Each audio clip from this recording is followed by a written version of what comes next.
지난주 수요 예배 후 교회 식당에서 식사를 마치고 가려고 하는데 한 권사님을 중심으로 해서 여러 성도님들께서 모여 계셨습니다. 이 무슨 일인가 싶어서 가봤더니 눈물을 머금고 있는 권사님께서 말씀하시길 우리 교회 근처 헤어샵을 운영하고 있는 원장님께서 갑자기 당일날 심장마비로 돌아가셨다는 겁니다. 그 원장님은 50대 초반 남성입니다. 그 소식을 듣고 저를 비롯해서 주위에 있는 많은 성도님들께서 깜짝 놀랐습니다. 왜냐하면 그 헤어샵은 저희 교회가 개척했을 그 초반부터 20년 동안 저희 교회 지근거리에 있으면서 우리 교회 많은 성도님들께서 자주 애용하시던 그 미용실이기 때문에 그렇습니다. 그 헤어샵 원장님의 성품이 참 성실하시고 또 친근하시고 친절하시고 또 사람을 편하게 해주시는 분이라서 우리 교회 성도님들 중에 오래된 단골 분들이 참 많습니다. 그래서 그분은 저희 교회 개척 초반부터 지금까지 우리 교회가 어떻게 역사가 이루어졌는지에 대해서 꼬박꼬박 소식을 들어오셨고 지대한 관심을 갖고 계셨습니다. 뿐만 아니라 저희 교회 옛날에 잠깐 출석한 출석 성도님이기도 하십니다. 저 역시 부임했을 때부터 지금까지 그 미용실을 자주 이용을 했는데요. 제가 처음 그 헤어샵에 들어갔을 때 이미 원장님께서는 제가 누군지를 다 알고 계셨습니다. 그러면서 본인이 우리 고향 선배라고 하면서 저희 교회가 처음부터 어떻게 개척되고 어떻게 이루어져 왔는지를 쭉 설명하시고 또 당시 저희 교회가 참 어려웠기 때문에 많은 성도님들의 마음이 많이 상처가 많이 있다고, 그러니 목사님이 목회를 최선을 다해서 잘 해주셔야 된다고, 자기 고향 선배로서 잘 도와주겠다고 그렇게 이야기를 했습니다. 그래서 교회를 다니시라고 이야기를 하니까 집이 멀다고 그럴 수 없다라고 그렇게 이야기를 했는데요. 그렇게 말씀하신 헤어샵 원장님이 갑작스럽게 수요일 날 심장마비로 돌아가셨다는 소식을 들으니 이게 믿겨지질 않았습니다. 그래서 곧바로 헤어샵으로 가봤습니다. 굳게 닫힌 문에 휴업 중이라는 안내가 적혀 있었습니다. 그를 보고 황망했습니다. 얼마 전까지만 해도 축구 선수를 꿈꾸는 고등학교 아들 이야기를 하면서 한박 웃음을 지었던 게 생각이 났는데 갑작스럽게 이렇게 세상을 떠나게 되니 참 마음이 아프고 또 죄스러운 마음이 들었습니다. 왜냐하면 몇 번 예수님을 믿으시라고 교회를 다니시라고 권유하긴 했지만 더 적극적으로 예수님에 대해서 하나님에 대해서 전파하지 못한 것이 참 너무 죄스럽고 그렇습니다. 아마 우리 성도님들 중에도 저와 비슷한 마음을 갖고 계신 분들이 많은 줄 압니다. 하나님께서 아버지와 또한 남편을 잃은 유가족들을 큰 은혜와 사랑으로 붙들어 주시고 또 예수 구원의 복음의 길로 인도해 주시기를 간절히 기도할 뿐입니다. 근데 우리가 성경을 보면 예수님께서 말씀하시길 우리 주변에서 일어나는 사건들과 일들을 보고 그냥 지나치지 말고 그 사건들과 일들 속에 숨겨진 하나님의 메시지를 보라고 말씀을 하셨습니다. 마태복음 16장 2절에서 3절 보시면 너희가 저녁에 하늘이 붉으면 날이 좋겠다 하고 아침에 하늘이 붉고 흐리면 오늘은 날이 굳겠다 하리니 너희는 날씨가 분별할 줄 알면서 시대의 표적은 왜 분별할 수 없느냐라고 말씀하셨고 누가복음 21장에도 보시면 무화과 나무와 모든 나무를 보라. 싹이 나면 너희가 보고 여름이 가까운 줄 자연이 아나니 이와 같이 너희가 이런 일이 일어나는 것을 보거든 하나님의 나라가 가까이 온 줄 알라라고 말씀하셨습니다. 그러게 20년 이상 우리 교회를 지근거리에서 지켜봐왔고 또한 우리 많은 성도님들과 교분을 쌓고 있었던 이 원장님의 소천 소식을 들으면서 그 속에 담긴 하나님의 메시지를 우리가 봐야 합니다. 참 이 원장님의 부고 소식을 듣고 마음이 참 아프고 우울했는데요. 조심스럽게 이런 생각을 해봤습니다. 그 원장님 역시 2026년도 새해가 밝았을 때 우리 여기에 있는 우리 모든 성도님들 같이 주변에 있는 사람들에게 새해 복 많이 받으세요 라고 인사를 하셨을 텐데 그 인사를 할 때 올해가 나의 마지막 해이구나를 아셨을까? 또한 돌아가시기 전날 우리 성도님들 중에 머리를 하신 분이 계시는데요. 그 성도님의 머리를 만져주면서 내일이 내 인생의 마지막 여정이구나를 아셨을까? 그러면서 드는 생각이 죽음이라고 하는 것이 멀리 있는 것이 아니라 굉장히 가까이 있는 것이구나. 오늘은 우리가 사랑과 위로의 말씀을 전하는 자리에 있지만 내일은 그 자리에 내가 없을 수도 있겠구나. 내가 모르는 날, 내가 모르는 시간에 하나님 앞에 서야 될 수 있겠구나 하는 생각이 들었습니다. 그래서 오늘 말씀을 준비했습니다. 그래서 오늘 말씀의 제목이 죽음 이후를 준비하며 사십시오입니다. 그래서 오늘은 두 가지 핵심적인 주제를 가지고 함께 말씀을 나누고자 합니다. 첫 번째는 죽음의 눈을 뜨십시오. 죽음의 눈을 뜨십시오입니다. 우리 인생 전체를 생각해 보면 우리 인생은 다 눈 떠가는 과정이라고 이야기할 수 있습니다. 엄마 뱃속에 있던 아이가 이 세상에 처음 나왔을 때 보면 눈 뜨고 태어나는 아이 없습니다. 다 눈 감고 있습니다. 그리고 하루가 지나든지 몇 시간이 지나면 스르르 하고 눈이 떠지죠. 그때가 바로 우리가 처음 눈 뜰 때입니다. 그리고 아이가 10대로 자라게 되면 이성의 눈을 뜨고 사랑의 눈을 뜨죠. 그럼 친구들끼리 모여서 이성 이야기 참 많이 합니다. 그럼 동시에 사춘기 어린 소녀들 같은 경우에는 외모에도 눈을 뜹니다. 외모에 눈 뜬 아이들은 화장을 하고 또 머리 염색을 하고 옷을 잘 차려입으려고 노력하죠. 근데 아직 이성이나 또한 외모에 눈 뜨지 않은 사춘기 남자아이들 같은 경우에는 머리도 안 감고 다니고 체육복 입고 다니고 신경을 전혀 안 쓰죠. 그러다가 눈 뜨면 하는 것입니다. 그리고 한 20대, 30대 되면 이제는 성공과 돈의 눈을 뜹니다. 그래서 취업하기 위해서 내가 원하는 자리에 올라가기 위해서 나름대로 최선을 다합니다. 그리고 친구들과 모였을 때는 주식 이야기, 부동산 이야기, 이런 경제 이야기 참 많이 합니다. 그러다 40, 50대 되면 이제 건강에 문제가 생기고 건강에 눈이 떠지기 시작합니다. 그래서 영양식품 살펴보고요. 또 콜레스테롤, 혈압 모여서 이런 이야기 합니다. 그래서 우리가 하는 이야기를 보면 다 각자 자신이 눈 뜨고 있는 이야기를 하는 겁니다. 정치에 눈 뜨신 분은 정치 이야기만 하고요. 명품에 눈 뜬 분들은 명품 이야기만 하고 스포츠에 눈 뜬 분들은 스포츠 이야기를 합니다. 성도님들께서는 지금 뭐에 눈이 떠져 계십니까? 근데 곰곰이 생각해 보면 지금까지 말씀드린 그 눈 뜬 부분들 이야기는요, 우리가 눈 안 떠도 됩니다. 왜냐하면 우리의 육신의 눈이 진짜 다 감겨져 버렸을 때 그 모든 것은 다 사라지고 아무런 의미가 없기 때문에 그렇습니다. 그러기에 이 시간 이 자리에 계신 성도님께서 반드시 눈 뜨셔야 되는 것이 있는데 그건 죽음을 눈 떠야 됩니다. 왜냐하면 죽음의 눈이 떠져야 그때 비로소 우리는 하나님에 대한 눈이 떠지기 때문에 그렇습니다. 창세기 4장에 보시면 셋이라는 이름을 가진 인물이 나옵니다. 셋은 아담과 하와의 아들입니다. 원래 아담과 하와가 죄를 짓고 에덴 동산에서 쫓김을 당하고 가인과 아벨을 낳습니다. 근데 가인이 동생 아벨을 쳐 죽이죠. 그래서 가인 역시 쫓김을 당하게 됩니다. 그러니 아담과 하와에게 가인도 떠나고 또 아벨도 떠나고 아무도 없습니다. 자, 창세기 4장 25절 말씀 보시면 하나님께서 아담과 하와를 위로하시기 위해서 셋이라는 이름을 가진 아들을 줍니다. 셋은 더했다라는 뜻입니다.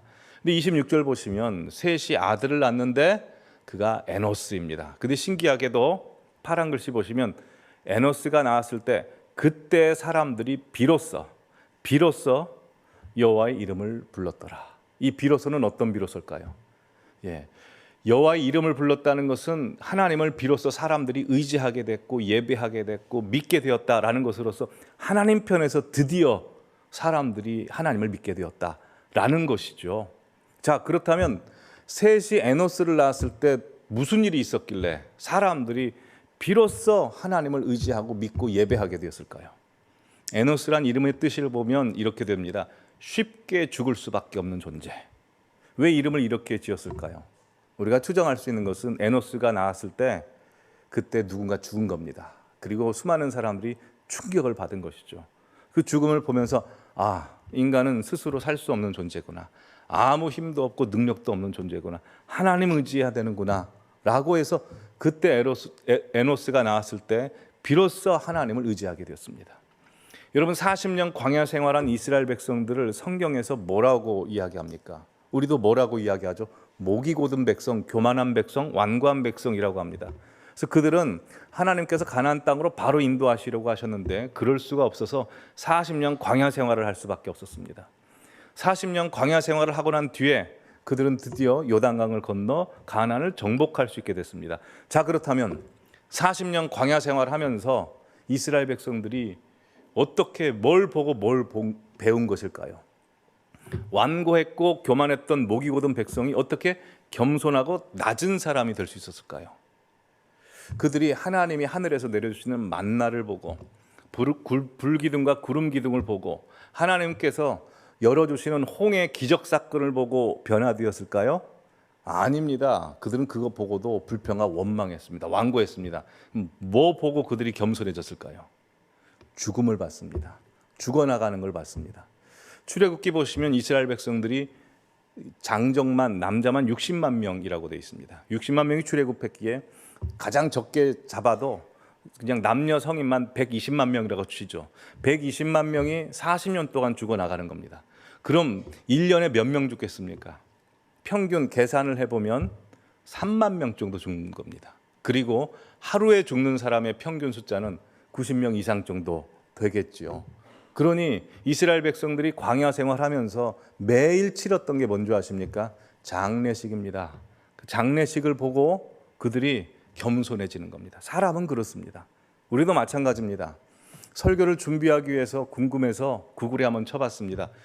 지구상에 살다가 죽은 사람들 총 숫자 해봤더니 보시면 약 1,080억 명이랍니다. 1,080억 명이 이 세상에 살다가 다 죽고 묻혔습니다. 하루 평균 세계 사망자 수가요, 약 17만 명에서 18만 명 정도 된답니다. 우리나라에만 980만 명입니다. 그러기에 우리 도처에 죽음의 소식이 있습니다. 왜 죽음의 소식이 있는 걸까요? 하나님께서 우리 보러 죽음에 눈 뜨라고, 하나님에 대해서 눈 뜨라고 그렇게 말씀해 주시는 겁니다. 그런데 우리가 하나님에 대해서 눈 뜨는 것을 방해하는 존재가 있죠. 악한 사탄마귀입니다. 어떻게 방해할까요? 죽음에 눈 뜨지 못하고 하나님에 대해서 눈 뜨지 못하게 합니다.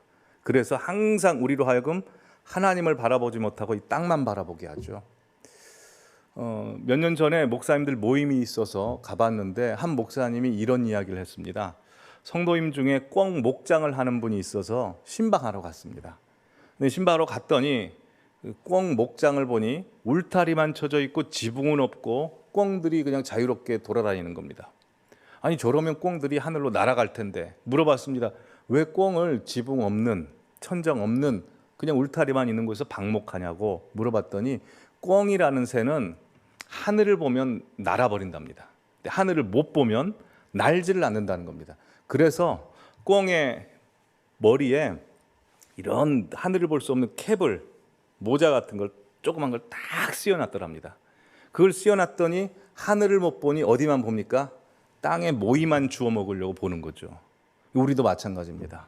사단이 우리로 하여금 하늘을 못 보게 합니다. 캡을 씌워서 지금 내 이 땅의 문제, 사람들과의 관계 문제, 재물 문제, 내 병의 문제, 내 문제만 생각하게 하죠. 그러면서 하늘을 못 보게 하는 겁니다. 누가복음 12장에 보시면 재물을 쌓는 부자 이야기가 나옵니다. 예수님께서 그 부자 이야기를 하실 때 그냥 부자 이야기라고 하시지 않고 앞에 형용사 수식어를 대셨습니다. 어떤 수식어일까요? 어리석은 부자 이야기. 왜냐하면 누가복음 12장 보시면 이 부자는 항상 여러 해 쓸 물건을 계속해서 쌓아두는 겁니다. 그리고 영원히 살 수 있다고 생각을 하죠. 그러나 20절 보시면 하나님께서 말씀하십니다. 어리석은 자여, 오늘 밤에 내 영혼을 도로 찾으리니 라고 그렇게 말씀하시는 겁니다. 그러기에 우리는 우리의 생명과 우리의 재물과 우리의 시간과 우리가 땅에서 살아가는 모든 즐거움이 영원하지 않을 뿐만 아니라 그게 내 거가 아니라는 생각을 하셔야 됩니다. 여러분, 우리는 24시간을 지금 풀로 살고 있어서 24시간이 내 거라고 생각하죠. 근데요, 곰곰이 생각해 보십시오. 우리가 지금은 24시간을 풀로 사용하지만 우리 인생 가운데 딱 2날만큼은 24시간을 풀로 못 채웁니다. 언제인 줄 아십니까? 우리 태어났을 때랑 우리 죽을 때입니다. 그때 24시간 풀로 못 채웁니다. 아무리 채우고 싶어도 그날을 우리가 결정할 수도 없고 채울 수도 없습니다. 히브리서 9장 27절 말씀 함께 읽어보실까요? 한 번 죽는 것은 사람에게 정해진 것이요. 자, 보시면 It is appointed, 수동태입니다. 우리가 정하는 게 아니고 정해진 거랍니다. 그럼 누가 정했을까요? 여기 생략된 말이 있죠. By God, 하나님이 정하신 겁니다. 즉 하나님이 우리 죽는 것도 정하셨고 하나님이 우리의 수명도 정하셨습니다. 그게 아무리 돈이 많은 재벌이라 할지라도 권세 있는 황제라 할지라도 사람들에게 칭송받는 위인이라 할지라도 자기 죽는 날 자기 수명을 정하지 못합니다. 하나님이 정하시는 겁니다. 그러기에 우리가 죽음에 눈을 뜨고 내 생명도 내 시간도 지금 갖고 있는 재물도 내 가정도 내 건 없다는 것, 오로지 다 하나님의 것이라는 것을 인정하시는 성도님들 되시기를 바랍니다. 근데 죽음에만 눈 뜨시면 안 됩니다. 두 번째, 죽음 이후에 심판에 대해서 눈 뜨시기 바랍니다. 히브리서 9장 27절 말씀을 풀로 다 함께 읽어보시겠습니다. 한 번 죽는 것은 사람에게 정해진 것이요 그 후에는 심판이 있으리니. 자, 보시면 우리의 수명과 우리의 죽는 것을 하나님께서 정하셨다는 것을 아는 것만 중요한 게 아니라 그것보다 더 중요하게 알아야 될 것은 그 후에 심판이 있다는 것입니다. 근데 사실 대부분의 사람들이 이 앞에 있는 것, 본문 계속 띄워주시면 앞에 있는 한 번 사람이 죽는 것이 정해진 것이라는 건 믿습니다. 인정합니다. 왜요? 이건 눈에 보이니까요. 근데 뒤에 그 후에 심판이 있으리니는 잘 안 믿습니다. 안 보이니까요. 근데 한번 생각해 보시죠. 자기의 죽는 날 수명을 정하지도 못하는 사람이 그 이후에 심판이 없다라고 감히 이야기할 수 있습니까? 이야기할 수 없죠. 심판이 있다는 것을 정확히 이야기할 수 있고 그것을 우리에게 정확히 말씀하실 수 있는 분은 우리의 생명을 주관하시고 우리의 수명을 다 주관하시는 하나님이십니다. 그러게 피조물인 우리는요, 성경 보시면 하나님께서 내가 이 세상을 창조했다, 세상은 이렇게 되고 너희가 이래야 천국에 간다 설명하시지 않습니다. 그냥 선포해 버리십니다. 왜요? 그냥 그렇게 하셨기 때문에, 창조주이시기 때문에 그렇습니다. 그럼 피조물은 어떻게 해야 될까요? 그걸 믿어야죠. 그걸 인정해야 합니다. 그리고 그걸 인정했을 때 오히려 우리 영혼에 큰 도움이 됩니다. 자, 그럼 우리는 이런 질문을 할 수 있습니다. 그럼 죽음 이후의 심판은 어떻게 진행되는가? 이거를 잘 설명해 줄 수 있는 예가 있습니다. 여러분, 오늘 설교는 굉장히 중요합니다. 1995년부터 오늘날까지 계속해서 방영되고 있는 KBS 프로그램이 하나 있습니다. 그게 뭔지 아십니까? TV쇼 진품 명품입니다.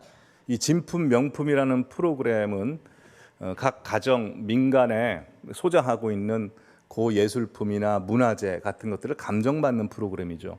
근데 그 프로그램에 핵심적인 두 가지 순서가 있습니다. 첫 번째는 사람들이 가져온 고예술품이 그게 진짜인가 가짜인가를 판결하는 시간입니다. 그리고 두 번째는 진짜로 판명난 예술품과 문화재가 우리 돈으로 환산했을 때 어느 정도 값어치가 있는가입니다. 예. 바로 하나님의 죽음 이후의 심판이 이것과 똑같습니다. 보시면 첫 번째로 백보자 심판입니다. 이 백보자 심판이라고 하는 것은 진짜인가 가짜인가를 구분하는 심판입니다. 그리고 두 번째 그리스도의 심판대라고 하는 것은 진짜로 판명난 것이 하나님 앞에 얼마나 가치가 있는가를 드러내는 심판입니다. 이걸 그냥 제가 말씀을 드리는 게 아니고요, 하나님께서 성경 속에 다 기록해 놓으셨습니다. 자, 그러면 먼저 백보자 심판에 대해서 한번 살펴보죠. 요한계시록 20장 11절에서 15절까지 기록되어 있습니다. 사도 요한에게 보여주신 환상인데요, 보시면 크고 흰 보좌 위에 앉으신 이가 계십니다. 하나님이십니다. 근데 하나님 앞에 땅과 하늘과 그 세상 모든 것들이 다 드러납니다. 다 보여집니다. 12절에 보시면 하나님 앞에 빈부귀천을 막론하고 죽은 자들이 서 있습니다. 그리고 죽은 자들 옆에 책들이 펴 있는데 그 책에 뭐가 기록되어 있을까요? 빨간 글씨 보시면 죽은 자들이 자기 행위로 따라 책들에 기록된 대로 라고 돼 있습니다. 그래서 그걸 심판을 받습니다. 근데 그 죽은 자들에 관한 책 말고도 12절 보시면 그 옆에 다른 책이 있으니 그 책은 생명책입니다. 근데 일단 그 다른 책 말고 죽은 자들에 대한 기록된 책을 보고 어떻게 심판을 하냐면 14절에 보면 사망과 음부를 불못에 던집니다. 그리고 15절에 보시면 옆에 다른 책인 생명책에 기록되지 못한 책 사는 불못에 던져집니다. 그럼 우리는 이런 생각할 수 있죠. 하나님이 우리를 자녀로 만드셨으면 지옥에 가지 말게 하고 천국에 다 가게 하시면 안 되나, 그런 생각하시죠. 근데 여러분 생각해 보십시오. 하나님이 지옥을 우리를 보내려고 만드신 게 아닙니다. 다시 요한계시록 보여주시면 요한계시록 14장에 보시면 사망과 음부도 불못에 던져지니라고 해서 원래는 악한 사탄 마귀를 보내려고 지옥을 만드신 겁니다. 근데 이 땅을 살 때 사단이 주장하고 있는 사람, 사단이 주인인 사람, 귀신이 주인인 사람은 같이 어디를 가겠습니까? 불못에 같이 가는 것이죠. 하나님께서 원하시지 않은 것입니다. 이 말씀이 여기만 기록되어 있지 않습니다. 데살로니가 후서 1장 7절부터 9절까지 우리 한 목소리로 읽어보도록 하겠습니다. 주 예수께서 자기의 능력의 천사들과 함께 하늘로부터 불꽃 가운데 나타나실 때에 하나님을 모르는 자들과 우리 주 예수의 복음을 복종하지 아니하는 자들에게 형벌을 내리시리니 이런 자들은 주의 얼굴과 그의 힘의 영광을 따라 영원한 멸망의 형벌을 받으리로다. 보시면 하나님을 모르는 자들과 예수 복음에 복종치 않은 자들에게 형벌이 내려진다라는 것입니다. 하나님이 너무나 가슴 아프시죠. 즉 하나님께서는 이 세상 모든 사람들에게 구원의 손길을 여러 모양, 여러 방법, 여러 사건들을 통해서 펼쳐 보이십니다. 근데 그 구원의 손길을 뿌리친 자들, 또한 잡았지만 스스로 놔버린 자들, 그래서 하나님을 믿는다고 말은 하지만 실제로 하나님을 주인으로 모시고 살지 못하는 자들은 불못 심판에 간다는 겁니다. 그 심판에 대해서 예수님께서도 말씀하십니다. 마태복음 13장에 보시면 인자가 그 천사들을 보내리니 그들이 그 나라에서 모든 넘어지게 하는 것과 또한 불법을 행하는 자들을 거두어내어 풀못불에 던져 넣으리니 거기서 울며 이를 갈게 되리라. 마가복음 9장에서도 거기는 구더기도 죽지 않고 불도 꺼지지 아니하리라 라고 말씀합니다. 여러분, 우리가 세상에 살면서 극악무도한 사람들 보죠. 근데 극악무도한 사람들이 천수를 누립니다. 그 모습을 보면서 우리는 가슴을 치고 피가 거꾸로 솟습니다. 그리고 하나님 너무 불공평하신 거 아닌가 라는 생각을 하는데, 우리가 백보자 심판에 가서 심판을 받는 사람들의 모습을 보면 그런 소리 못합니다. 오히려 하나님 앞에서 악인이지만 좀 자비를 베풀어 주십시오 라고 하는 심판이 그 지옥의 불심판이라고 하는 것입니다. 그래서 사도 바울이 죽기 직전에 마지막 순간에 쓴 디모데후서 마지막 장 4장 1절과 2절 말씀 보시면 우리를 향해서 그냥 권하지 않습니다. 엄히 명령하면 이렇게 말씀합니다. 우리 함께 읽어보실까요? 하나님 앞과 살아있는 자와 죽은 자를 심판하실 그리스도 예수 앞에서 그가 나타나실 것과 그의 나라를 두고 엄히 명하노니 너는 말씀을 전파하라. 때를 얻든지 못 얻든지 항상 힘쓰라. 범사의 오래 참음과 가르침으로 경책하며 경계하며 권하라. 사도 바울이 마지막으로 우리에게 주는 유언입니다. 예수 그리스도 앞에서 예수님이 심판하시기에 또한 불못가에 던져지는 그 심판이 어마어마하기 때문에 엄히 명합니다. 말씀을 때를 얻든지 못 얻든지 전파하라는 것입니다. 그러기에 성도님들 주변에 혹시 예수 믿지 않은 사람들, 하나님의 사랑의 손길을 거부하는 사람이 있거든 찾아가서 때를 얻든지 못 얻든지 복음을 전파하시기 바랍니다. 그래서 모든 주변에 살아가는 사람들이 하나님 믿는 천국 백성 되기를 간절히 기원합니다. 뿐만 아니라 혹시 이곳에 계신 성도님들 중에 아직 예수님이 내 구세주 예수 그리스도라는 게 믿겨지지 않고 하나님의 살아계심이 믿겨지지 않은 분들이라면 하나님 앞에 솔직히 고백하시기 바랍니다. 하나님, 제가 하나님이 잘 안 믿어집니다. 근데 제가 죄인입니다. 주님 믿고 싶습니다. 주님을 주님으로 영접합니다. 주님, 제발 저를 구원하여 주시고 불쌍히 여기십시오. 날마다 주님을 영접하며 나아가시기 바랍니다.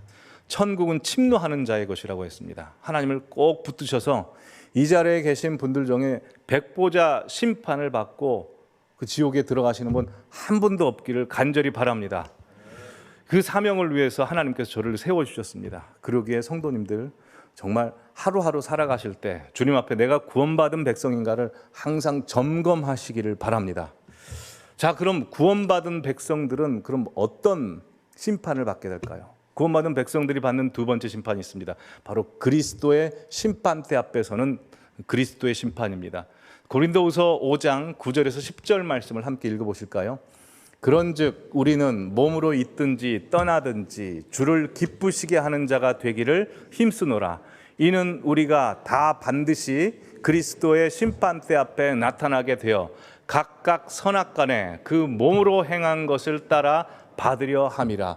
자, 이것은 아까 말씀했다시피 진품명품에서 진짜로 판명된 것이 하나님 앞에서 얼마나 가치가 있는가를 평가받는 시간입니다. 그래서 보시면 9절에 다시 보시면 우리 몸으로 있든지 없든지, 몸으로 있을 때는 살아있을 때입니다. 몸으로 떠나들 때는 죽었을 때입니다. 죽든지 살든지 우리는 뭘 해야 됩니까? 하나님을 기쁘시게 해야 되는 겁니다. 그래서 하나님 앞에 심판대에 서는데 어떻게 기쁘시게 하는 겁니까? 10절에 보시면 그 몸으로 행한 것을 따라. 전에도 말씀드렸습니다. 우리가 예수님을 믿으면 우리 영이 바로 구원받습니다. 그리고 이어지는 구원의 과정들을 몸의 구원의 과정이라고 했죠. 우리의 생각과 마음과 우리의 행실은 아직 여전히 구원받지 못한 상태이기 때문에 우리가 이 생명을 통해서 이 땅에 세상에 살아가는 삶을 통해서 계속 구원해 나가야 되는 것입니다. 즉 구원해 나가야 되는 것이 말하자면 우리 몸을 하나님 앞에 온전히 올려드려서 얼마만큼 하나님께서 만드시는 하나님의 사람이 되었는가로 심판받는다는 것이죠. 그래서 이 그리스도의 심판대 앞에서는 구원이 두 가지로 갈라집니다. 보여주시면 불 가운데서 받은 구원, 부끄러운 구원이라고 하고, 두 번째는 상급 있는 구원입니다. 불 가운데서 받는 구원이 어떤 구원일까요? 고린도전서 3장에 보여주시면 사도 바울이 이렇게 말씀합니다. 이 닦아둔 것 외에는 능히 다른 터를 닦아줄 자 없으니 이 터는 곧 그리스도다. 자, 우리가 예수 그리스도 보혈의 피로 말미암아 구원을 받았습니다. 그러면 그때부터 우리의 존재가 변화되게 되고 그때부터 우리의 신앙생활이 말하자면 집 짓는 것처럼 건설하게 됩니다. 터는 예수 그리스도입니다. 불살라지지 않은 완벽한 터죠. 그리고 그 위에 건설을 해야 되는데 12절에 만약 내가 이 세상에서 세상 것으로 내가 원하는 대로 금으로 은으로 보석으로 나무나 풀이나 이런 것들로 내 신앙의 집을 딱 짓습니다. 그러면 하나님께서 때가 되어 불로 그것이 진짜인지 가짜인지 심판을 하십니다. 심판을 하시면 내가 세상에서 내가 지은 것들은 어떻게 됩니까? 내가 이 썩어질 것으로 지었으니 불살라져 버리죠. 남지 않죠. 그럼 남는 건 어떤 건 남을까요? 하나님이 지으신 것만 남는 겁니다. 예수님으로 지은 것만 남습니다. 근데 만약 예수님으로 지은 것 없이 내가 지은 것만 있어 다 사라지면 이게 부끄러운 구원이라는 겁니다. 옛날 부흥 강사 목사님들이 설명할 때 목욕탕 예화를 많이 들었습니다. 여러분, 만약 우리가 목욕을 하고 있는데 목욕탕에 불이 나면 어떻게 하겠습니까? 발가벗은 채로 나가겠습니까? 아니면 그냥 부끄러움을 감수하며 장렬히 목욕탕에서 전사하겠습니까? 이렇게 이제 이야기하면 성도님들은 어떻게 답하시겠습니까? 부끄러워도 나가야죠. 이게 부끄러운 구원이다라고 설명을 하십니다. 스펄전 목사님이 부끄러운 구원에 대해서 이렇게 말씀하셨습니다. 이 땅에서 십자가를 지지 않은 사람들은 천국에서 면류관을 쓰지 못한다. 예수님이 나의 구세주입니다. 예수님이 오셔서 나를 구원해 주셨습니다. 완벽한 구원이기에 너무 평안히 삽니다. 그리고 내 마음대로 내가 원하는 대로 인생을 사는 겁니다. 이런 사람들이 부끄러운 구원을 받는다라고 이야기를 하죠. 그래서 실제로 성도님들 가운데는 그래도 내가 이 세상에서 내가 원하는 대로 살고 싶으니까 나는 상급이 있는 구원은 바라지도 않고 그냥 부끄러운 정도 구원을 바라면서 내가 이 땅에서 내가 원하는 대로 잘 먹고 잘 살겠다.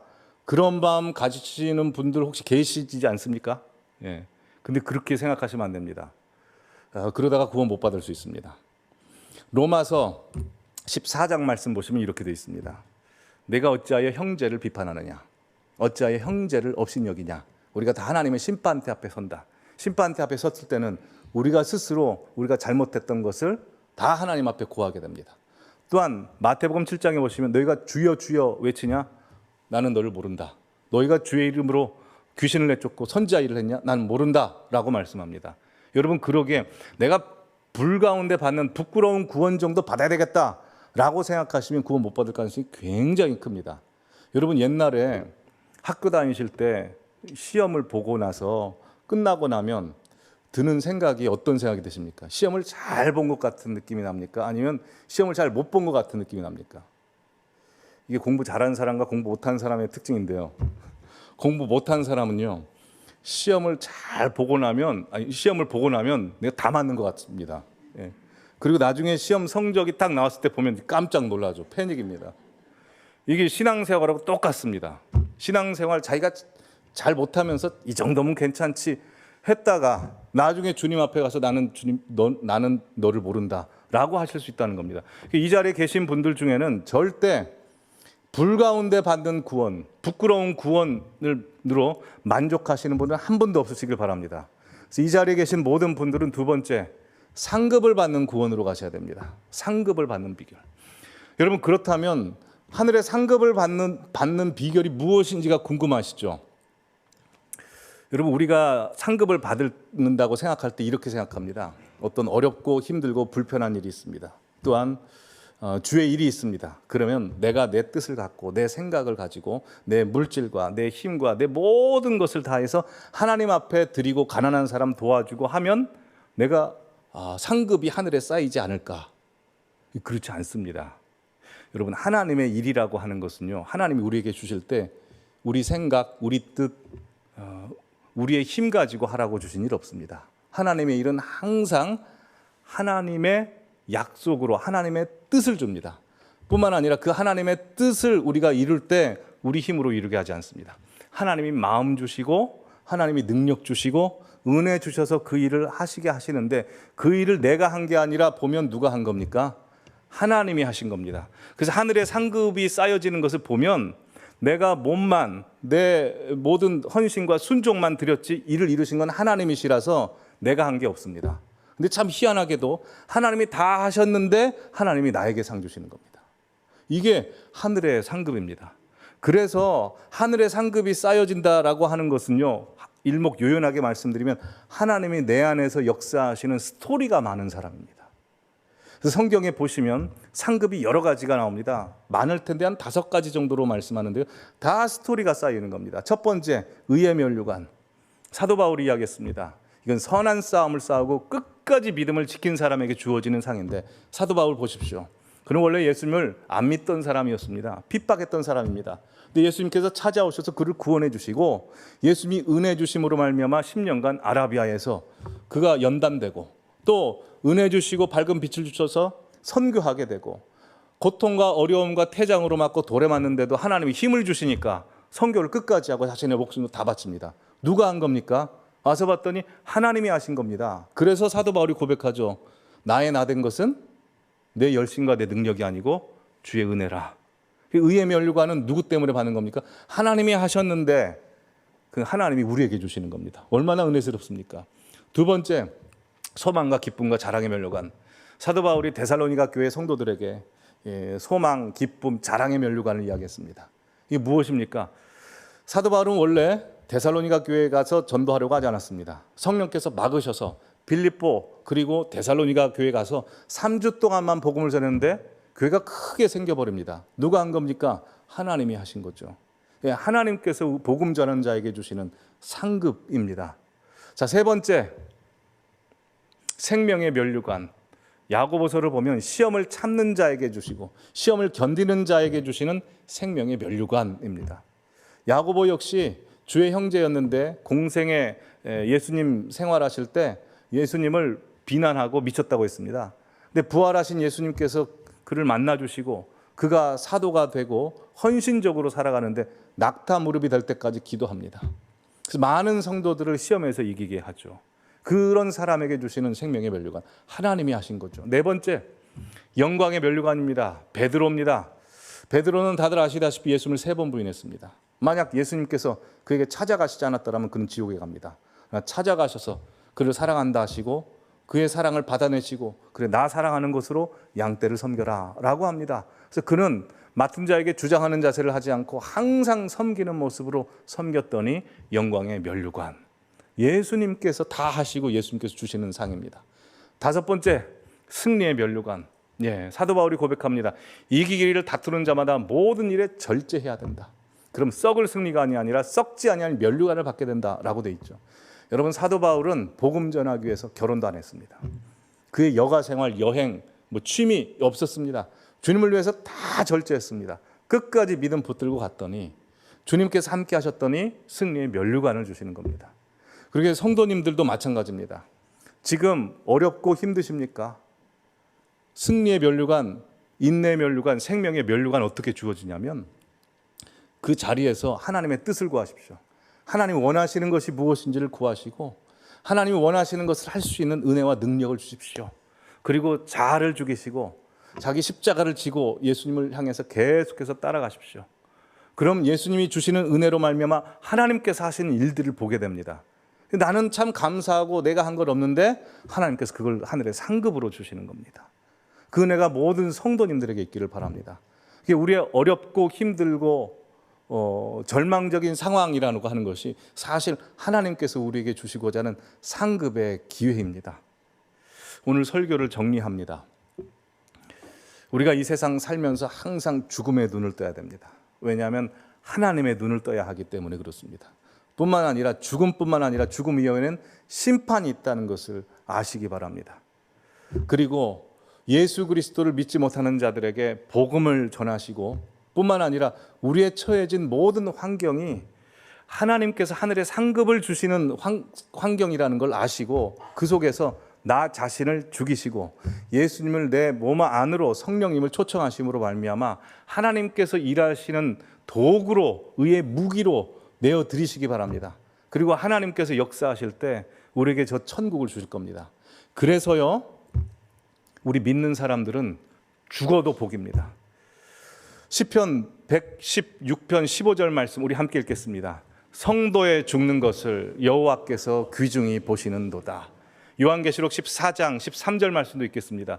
또 내가 들으니 하늘에서 음성이 나서 기록하라. 지금 이후로 주 안에서 죽는 자들은 복이 있도다 하시매 성령이 이르시되 그러하다. 그들이 수고를 그치고 쉬리니 이는 그들의 행한 일이 따름이라. 자, 보시면 요한계시록 14장에 성부, 성자, 성령 하나님이 다 말씀하십니다. 하늘에서 음성이 나서 성부 하나님, 주 안에서 죽는 자들을 예수님께서 품에 안으신답니다. 성령이 이르시되 그러하다. 수고를 그치고 쉬리니 이는 그들이 행한 일에 따름이다 라고 말씀합니다. 그리고 여러분, 우리 믿는 자들에게, 예수 그리스도 앞에 모든 삶을 드리는 자들에게 죽는 것도 복이니 죽음을 두려워하지 마시고 항상 그 심판날 주님과 얼굴을 대면한다는 것을 항상 기대하시면서 주어진 삶을 사시기 바랍니다. 오늘 설교를 잘 요약해주는 찬송가가 있습니다. 찬송가 492장입니다. 보시면 1절에 우리는 잠시 세상에 삽니다. 2절에 보시면 근데 그 세상을 눈물 골짜기 더듬으면서 살 수밖에 없죠. 왜냐하면 우리가 가야 하는 길이 3절에 멀고 험합니다. 또 우리가 가는 길이 산은 높고 골은 깊어서 힘듭니다. 그래서 좀 쉴 곳이 있으면 좋은데 고난 나의 몸 쉴 곳 없습니다. 그럼 어떻게 살아야 됩니까? 4절로 보시면 4절 말씀 보시면 한숨 가시고 죽음 없는 날 사모하며 항상 주님을 기다리는 겁니다. 그러면 주님께서 우리에게 기쁨을 주십니다. 그리고 열린 천국 문 앞에 올라가면 내 있는 모든 세상 짐을 다 내려놓게 하시고 빛난 면류관으로 바꿔주시는 겁니다. 이 자리에 계신 모든 성도님께서 찬양하며 기도하는 마음으로 나아가겠습니다.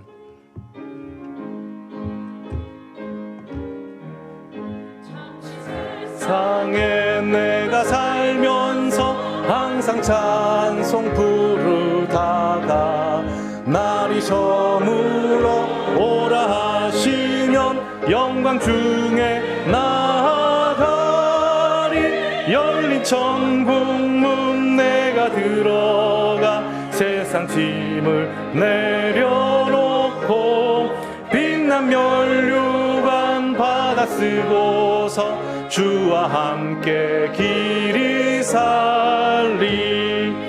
눈물 골짜기 더듬으면서 나의 갈 길 다 간 후에 주의 품 안에 내가 안기어 영원토록 살리로다. 열린 천국문 내가 들어가 세상 짐을 내려놓고 빛난 면류관 받아 쓰고서 주와 함께 길이 살리. 나의 가는 길 멀고 험하며 산은 높고 볼은 깊어 고난 나의 몸 쉴 곳 없어도 복된 날이 밝아오리. 열린 천국문 내가 들어가 세상 짐을 내려놓고 빛난 면류관 받아 쓰고서 주와 함께 길이 살리. 한숨 가시고 죽음 없는 날 사모하며 기다리니 그리던 주를 배울 때 나의 기쁨 넘치리라. 열린 천국문 내가 들어가 세상 짐을 내려놓고 빛난 면류관 받아 쓰고서 주와 함께 길이 살